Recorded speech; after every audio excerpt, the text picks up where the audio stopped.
विद्युत क्षेत्र की तीव्रता किसे कहते हैं? हमने इससे पहले वीडियो में विद्युत क्षेत्र किसे कहते हैं वो जान लिया था। अब विद्युत क्षेत्र की तीव्रता किसे कहते हैं, तो गणितीय रूप में जब अपन विद्युत क्षेत्र को लिखते हैं तो उसे अपन विद्युत क्षेत्र की तीव्रता कहते हैं। तो विद्युत क्षेत्र की तीव्रता का सूत्र क्या होता है? देखिए, विद्युत क्षेत्र की तीव्रता का सूत्र क्या होगा, यानी हमने माना कि ये कोई क्यू आवेश है और ये क्यू आवेश अपना एक विद्युत क्षेत्र बना रहा है, और इस विद्युत क्षेत्र के अंदर हम क्या करते हैं, एक परीक्षण आवेश को लेके आते हैं। ध्यान देना, मैंने बोला है परीक्षण आवेश। परीक्षण आवेश, परीक्षण आवेश मतलब अगर इंग्लिश में बोले तो टेस्ट चार्ज है। ये टेस्ट चार्ज यानी टेस्ट करने के लिए हम एक आवेश को यूज करते हैं, उसको बोलते हैं अपन परीक्षण आवेश। और परीक्षण आवेश हमेशा धनात्मक होता है। कैसा होता है? धनात्मक होता है, ये याद रख लेना। परीक्षण आवेश हमेशा धनात्मक होता है और अल्प होता है, बहुत ही छोटा होता है। परीक्षण के लिए इसका खुद का कोई विद्युत क्षेत्र नहीं होता। एक और इम्पोर्टेंट बात, इसका खुद का कोई विद्युत क्षेत्र नहीं होता, केवल इसको अपन आकर्षण या प्रतिकर्षण बल अनुभव करने के लिए यूज में लेते हैं। ठीक है, तो यहाँ पर ये अपन ने परीक्षण आवेश लिया। अब इस क्यू आवेश और क्यू नोट, यानी क्यू नोट को अगर अपन इसके अंदर ला रहे हैं तो ये भी प्लस आवेश था और ये भी प्लस था, तो इनके बीच में प्रतिकर्षण बल अनुभव हो रहा है। क्या अनुभव हो रहा है? प्रतिकर्षण बल अनुभव हो रहा है। यानी अगर मैं कहूँ कि क्यू नोट आवेश को लाने पर एफ बल अनुभव हो रहा है, यानी क्यू नोट आवेश को इस क्यू के विद्युत क्षेत्र में लाने पर एफ बल अनुभव हो रहा है। एफ बल क्या है? ये कूलाम बल है। कूलाम बल मैंने आपको बता दिया, अगर नहीं पता है तो एक बार वापस से जान लेना। कूलाम बल जो होता है दो आवेशों के मध्य लगता है, दो आवेशों के मध्य, और वो आवेश स्थिर होने चाहिए। क्या शर्त होती है? स्थिर होने चाहिए। स्थिर आवेशों के मध्य लगने वाले आकर्षण या प्रतिकर्षण बल को अपन कूलाम बल के नाम से जानते हैं। तो यहाँ पर ये भी स्थिर है और ये भी स्थिर है, यानी अपन ने परीक्षण आवेश को यहाँ रख दिया, तो इनके बीच में ये जो प्रतिकर्षण बल लग रहा है वो एफ लग रहा है। क्या लग रहा है? एफ लग रहा है। एफ लग रहा है। अगर इस परीक्षण आवेश को मैं एकांक परीक्षण बोलूं, क्या बोलूं? एकांक परीक्षण। एकांक परीक्षण का मतलब क्या हो गया? यानी इसका मान 1 कूलाम है। क्या है? एक कूलाम है। और 1 कूलाम आवेश को अगर आप लेकर आ रहे हो तो उस पर कितना बल लगेगा? उस पर लगेगा एफ बटा क्यू नोट। कितना लगेगा?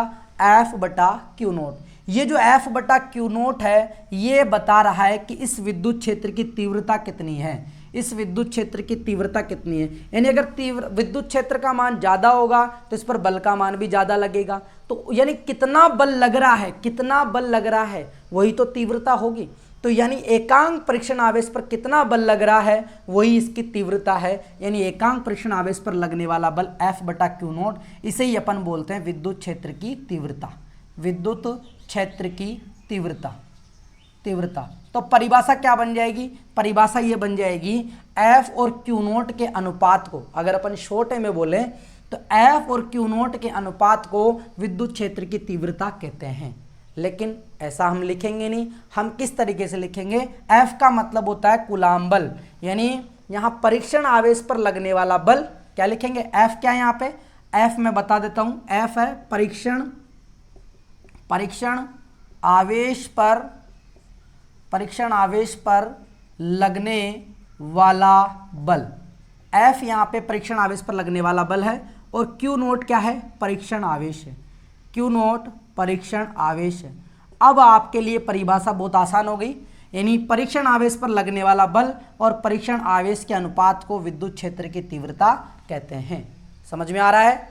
परीक्षण आवेश पर लगने वाला बल और परीक्षण आवेश के अनुपात को विद्युत क्षेत्र की तीव्रता कहते हैं। और विद्युत क्षेत्र की तीव्रता को अपन व्यक्त करते हैं ई वेक्टर से, क्योंकि गणितीय रूप में अपन विद्युत क्षेत्र को विद्युत क्षेत्र की तीव्रता कहते हैं, यानी ई वेक्टर कहेंगे। तो ई वेक्टर बराबर क्या हो जाएगा? ये वाला सूत्र। तो ई वेक्टर बराबर हमारे पास सूत्र आ गया एफ बटा क्यू नोट। क्या आ गया?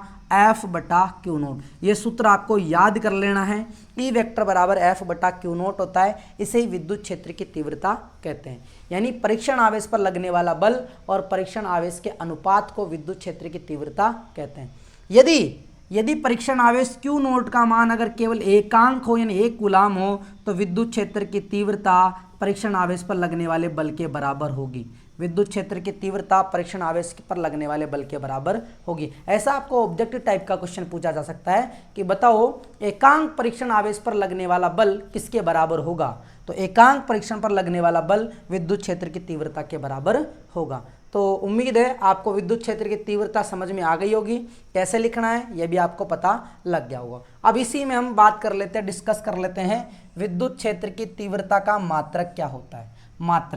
मात्रक क्या होता है, मात्रक के बारे में देखिए, हमें सूत्र पता है E बराबर F बटा क्यू नोट। F क्या है, कूलाम बल, और बल कोई सा भी हो, चाहे घर्षण बल हो, कूलाम बल हो, कोई सा भी बल हो, और बल का मात्रक न्यूटन होता है, तो इसका मात्रक क्या आएगा, न्यूटन। और आवेश का मात्रक क्या होता है, कूलाम। तो विद्युत क्षेत्र की तीव्रता का मात्रक क्या हो गया, न्यूटन बटा कूलाम। विद्युत क्षेत्र की तीव्रता का मात्रक क्या हो गया, न्यूटन बटा कूलाम। बात करते हैं हम अपनी विमा की, विमा क्या होगी इसकी विमा क्या होगी, तो इसकी विमा न्यूटन मतलब बल का मात्रक, और बल का विमीय सूत्र तो आपने 11वीं क्लास में रट लिया होगा कि विमीय सूत्र जो होता है बल का वो होता है m1L1T-2 बटा कूलाम। कूलाम का विमीय सूत्र क्या होता है, कूलाम का विमीय सूत्र तो ये भी रट लेना, कूलाम का विमीय सूत्र AT होता है, A और T, AT। कूलाम का विमीय सूत्र क्या होता है, A और T। तो न्यूटन का m1L1T-2, कूलाम का AT। अब क्या करेंगे, इसका पक्षांत यानी यहाँ ये जो ऊपर लिखा हुआ उसको सब, ये नीचे लिखा हुआ इसको ऊपर ले जाएंगे, यानी m1 कोई m1 और नहीं है तो यही रहेगा, L1 कोई और नहीं है तो यही रहेगा, t की घात -2 है, इस t को अगर आप ऊपर लेके जाओगे तो t की घात -1 हो जाएगा, a को ऊपर लेके जाओगे तो a की घात -1 हो जाएगा, यानी m1 L1 -2 और -1 माइनस का 3 तो t की घात -3 और a की घात -1। ये जो है विद्युत क्षेत्र की तीव्रता का मात्रक है। विद्युत क्षेत्र की तीव्रता का मात्रक क्या आएगा, m1 L1 t की घात -3 और a की घात -1। ये विद्युत क्षेत्र की तीव्रता का मात्रक हो गया। और इसका मात्रक तो न्यूटन बटा कूलाम, और विमा जो है m1 L1 t की घात -3 a की घात -1 होगा। तो इस तरीके से अपन ने विद्युत क्षेत्र की तीव्रता किसे कहते हैं ये अपन ने कवर कर लिया। इसके बाद में हम एक छोटा सा डेरिवेशन करेंगे, बिंदु आवेश के कारण विद्युत क्षेत्र की तीव्रता का व्यंजक प्राप्त करना।